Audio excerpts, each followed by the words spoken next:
Hello and welcome. I've been wanting to do this video for a long time.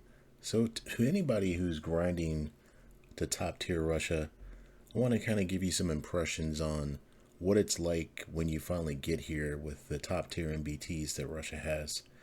For someone who doesn't play Russia, they may think that, you know, the T-90s and the T-72B3 and the T-80Us, that they're all the same. They're all the same tanks.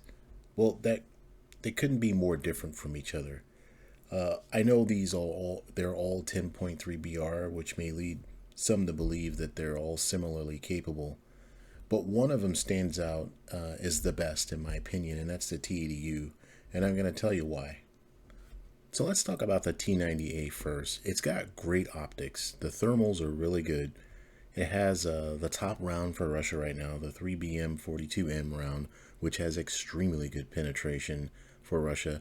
It has an improved ATGM, the 9M 119M1, and it has a great fused high explosive shell, which in conjunction with the overpressure mechanic that was just introduced is really good. You shoot towards the commanders or gunner hatches on the top of the turrets, you can destroy the tank pretty easily. It has 22 rounds in the carousel. The T-90A also has a 7.1 second reload. So moving on to the armor, it has excellent turret armor. It's got the Contact 5 era, and it also has a active protection system, the Shatora. The T-90A does have adequate mobility, I feel, but overall, the T-90A is very well protected, and it also has the best ammo variety, and like I said, the hardest hitting APFSDS for Russia right now. So the T-72B3, another great choice for Russia. This tank sports really good gunners, optics, and thermals. The thermal quality is nearly as good as the T-90A. Can't really tell that much of a difference. However, it does not have the top round. It doesn't have the 3BM 42M, just the regular 3BM 42. But it does have the same ATGM that the T-90 has. It gets the 7.1 second reload, has the 22 rounds in the auto-loading carousel.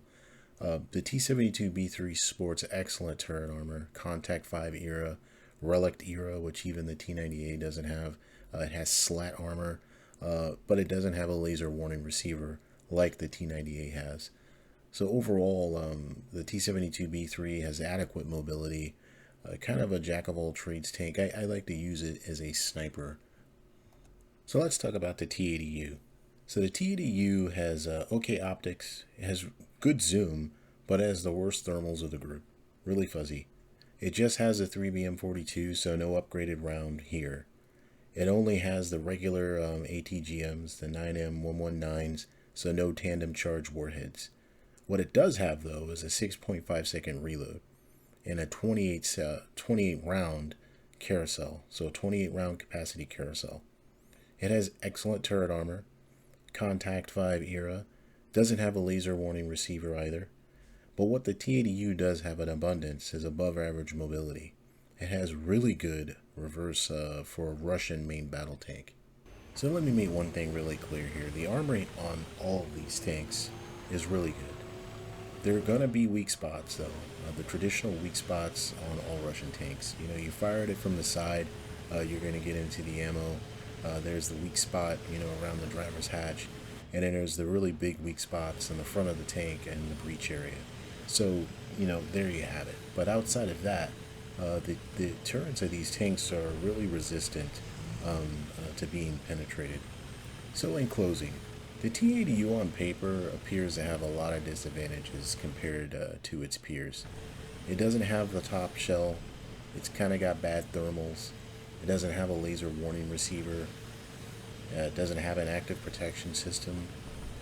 But in practice, the armor and speed and firepower that it does possess just plain work. In this game, speed seems to matter more than anything else.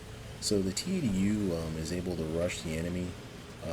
It's able to flank when other tanks like the T-72B3 and the T-90A kind of don't have the speed to do that.